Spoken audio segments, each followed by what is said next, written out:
l'Atlantide. On raconte qu'une guerre éclata entre les gens qui habitaient au-delà des colonnes d'Hercule et tous ceux qui habitaient en deçà.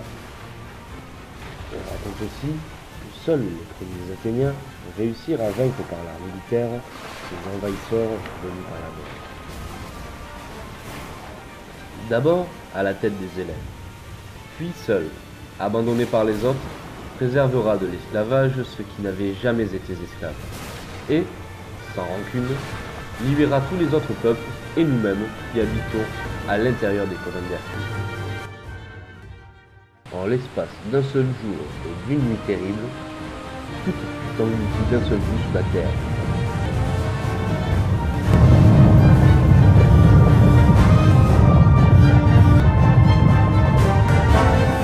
Et même, l'île Atlantide s'abîma dans la mer et disparut.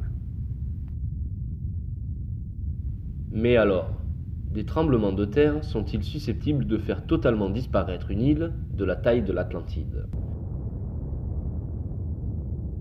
Cela suppose une violence inouïe sans commune mesure avec les séismes habituels.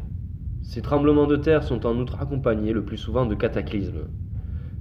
Même si on ignore ce qui est désigné par ce terme assez vague, on peut supposer qu'il s'agit d'un phénomène encore plus puissant.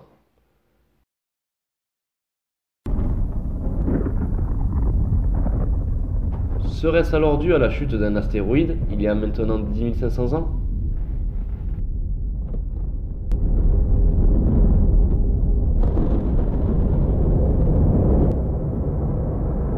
Si l'on considère le mythe de Platon comme des faits réels, la question que nous sommes en droit de nous poser, eh bien, y a-t-il eu des survivants ? Des personnes ont-elles réussi à fuir à temps le continent qui allait être englouti par la mer ? Et si c'est le cas, alors où sont-ils allés ?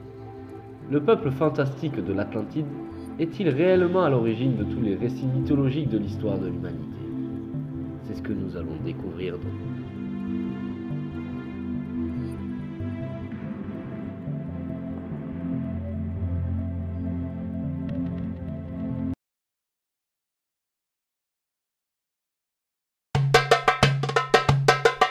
L'Atlantide.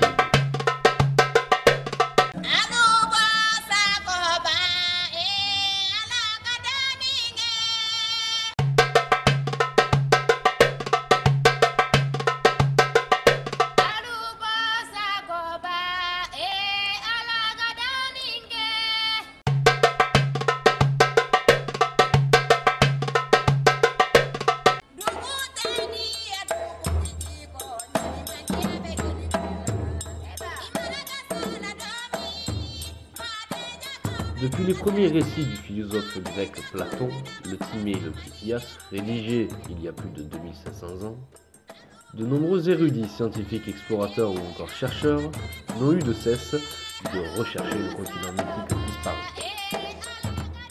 Depuis, deux courants de pensée s'affrontent. Une utopie représentant la cité idéale telle que Platon pouvait la décrire. Les sceptiques pensent que c'est le cas et ne croient pas en cela. D'autres, au contraire, ont toujours considéré ces récits comme étant bien des faits réels, racontant une histoire oubliée laissant tout de même supposer une certaine déformation plus ou moins importante des faits relatés par l'auteur. Cette position a été celle de nombreux chercheurs, scientifiques ou simples amateurs passionnés. Elle a eu pour résultat d'innombrables missions d'exploration et tentatives d'interprétation. Les chercheurs du monde entier depuis plus de 2000 ans se sont lancés à sa recherche. Que ce soit sur la Terre ou sous la mer, elles ont permis la découverte de ruines englouties partout sur le globe.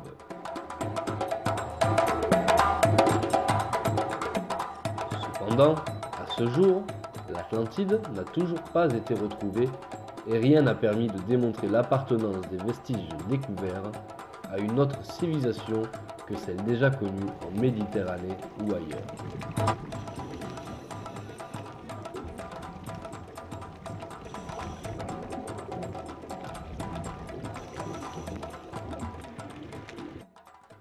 À l'image des travaux d'Heinrich Schliemann, celui qui a découvert la mythique cité de Troie, Nous allons tenter de retrouver la cité disparue uniquement en suivant les écrits de Platon.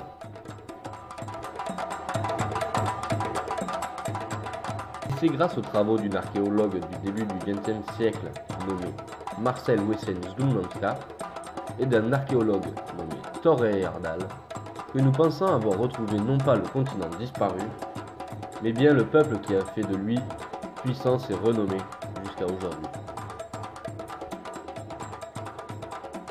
Alors, qui étaient ces hommes que l'on appelle encore les Atlantes? Nous avons dû tout reprendre depuis le début.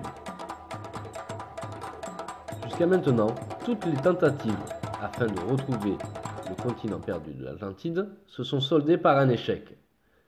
Les raisons à cela sont multiples, mais la principale, bien sûr, est que la plupart n'ont pas respecté les indications laissées par Platon, et beaucoup ont tenté de situer le continent disparu ailleurs qu'en Méditerranée. Si l'on suit les écrits de Platon, les archipels atlantiques des îles Canaries, des Açores, de Madère et du Cap-Vert sont les seules îles qui subsistent encore au milieu de ce véritable océan. Se pourrait-il que ces archipels volcaniques, émergeant en plein océan, soient les derniers vestiges du continent mythique de Platon?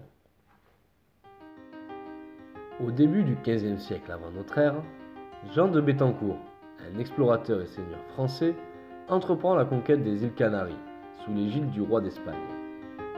À son arrivée, il découvre un peuple mystérieux vivant sur l'archipel. Ils se nomment eux-mêmes Guanches, qui veut dire homme. Ce sont des individus aux mœurs raffinées, qui préféraient mourir plutôt que de vivre en esclavage. Jean de Béthencourt raconte aussi qu'ils étaient très habiles, de grande taille, de type caucasien à la peau blanche et à la barbe. C'est être les derniers survivants sur Terre, à la suite d'un grand cataclysme qui eut tout détruit. Serait-il possible que le grand peuple Guanche des îles Canaries soit en réalité le dernier représentant du peuple de l'Atlantide?